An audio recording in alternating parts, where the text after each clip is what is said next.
Welcome back to Peace, Love and Tarot. This reading is for Virgo, Sun, Moon or Rising, and it's a weekly reading for the week of July 1st to the 7th. So your cards this week, Virgo: energies leaving, completing or transitioning. You have the Emperor. Focus energies this week, you have the Ace of Cups and the High Priestess, and you have Justice coming in towards the end of the week. So a couple of initial thoughts here, Virgo. Look at the powerful sort of authority figures that you've got bookending your reading this week. And yet in between them, you've got these quite sort of ethereal, completely different kind of energy. So it's quite an interesting reading by the looks of things. You also have 4 major arcana in this reading. There's 3 here. There's 1 behind the Ace of Cups. So this indicates to me that it's a significant incident.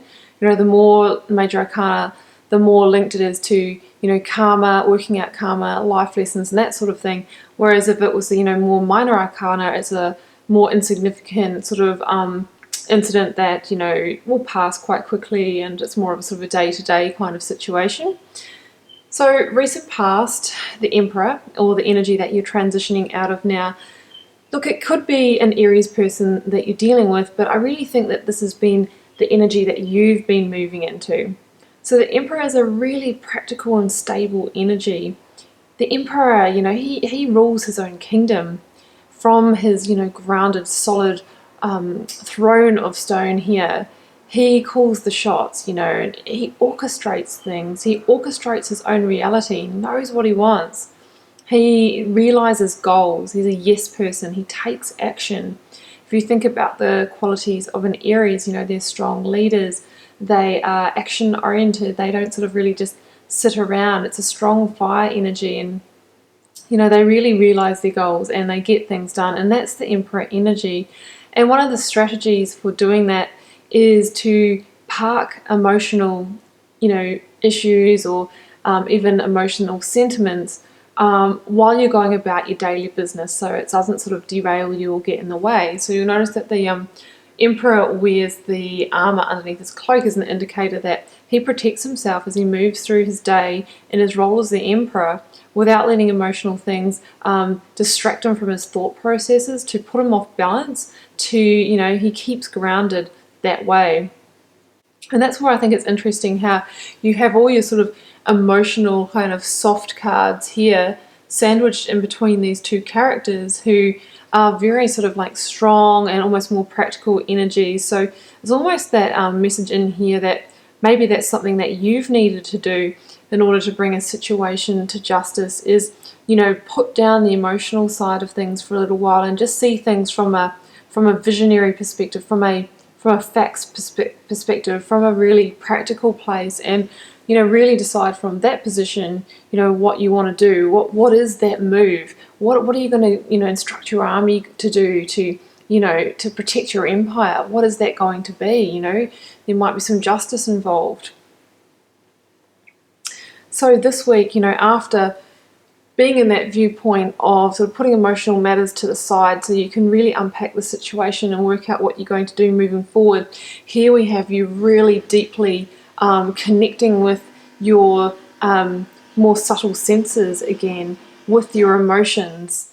Look, it's quite interesting actually, the cards we've got here. So we've got the Ace of Cups and we've got Temperance and the High Priestess. So just looking at the Ace of Cups and Temperance here, like, we have a really strong sense of emotional healing here. We have a divine element. We have sort of like an angelic force and the hand of the divine sort of coming in to help you heal, restore, restabilize as you move through this decision, whatever that may be.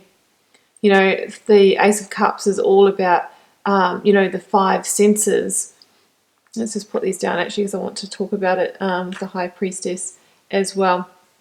So we have this strong kind of sense this week of, oh sorry, it's just the dishwasher.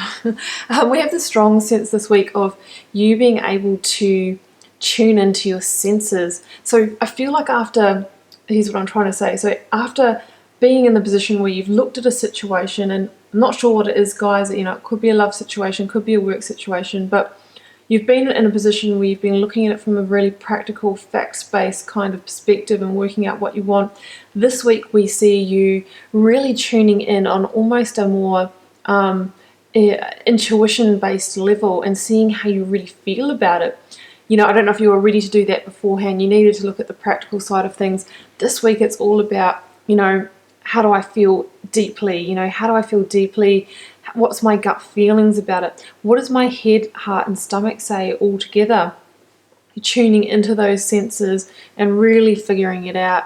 And after a period of sort of parking your emotions, you're then, like I said, moving into a period where you might need to do some healing, restoring, rebalancing. But I do feel like there's a divine element. There's going to be an element of guidance and guiding you through as you work out the situation and reconnect with your emotional side.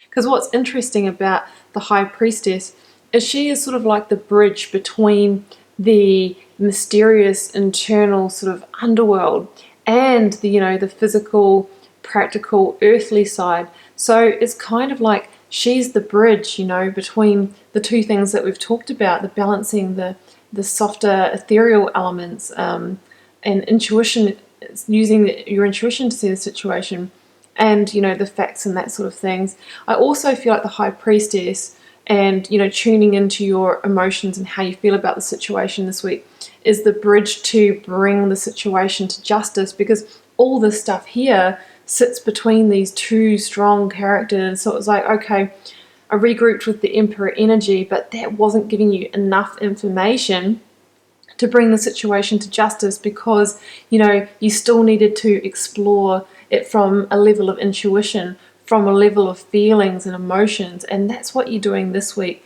And then the High Priestess will be your bridge into justice. So towards the end of the week, we do have justice coming in, and justice comes in when a fair and just modification needs to happen to bring a situation back into balance. So we have the balance indicators again here. So, with justice, it could be a situation where there needs to be legal involvement. Are you going through a divorce? Are you entering a new relationship and need to take out a prenuptial agreement? Are you taking a new contract at work? If you are, you should have someone look over that. Has an issue arisen at work and you need to, refer to your contract and see, what the legal situation really says. Look, whatever happens, justice works things out for the party that it should work out to be fair and equitable. So justice doesn't just sort of, work out because you want it to go this way. It's all about bringing the scales, the universal balance sheet, back into alignment.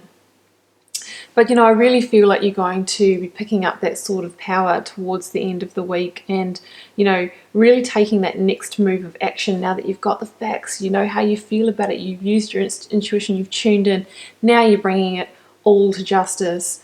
And behind that, justice came out with a second card, came out with the Four of Cups here. So I really feel like this is you, now that you've gone through the situation, figured it all out. If the job, the relationship, the whatever it is, sort of tries to come in with another offer, I think that you are going to reject it, because what you really want is you want to clean things up, rebalance it, and move on. So I think there might be a little period of you sort of sitting and contemplating, meditating over it. But I think you're going to be shut off to the situation. I really think the justice is that final gateway for you. Resolving the situation, bringing things back into balance, and then moving on in a new direction. It's a really interesting reading here, Virgo. I actually really like it. So that's what I have for you, Virgo. I hope this helps you out. I hope it resonates for somebody. I feel like it's quite specific here. Just keep in mind it is a general reading. It's not going to resonate for every Virgo out there. And all the best with it, and we'll see you for another reading next week.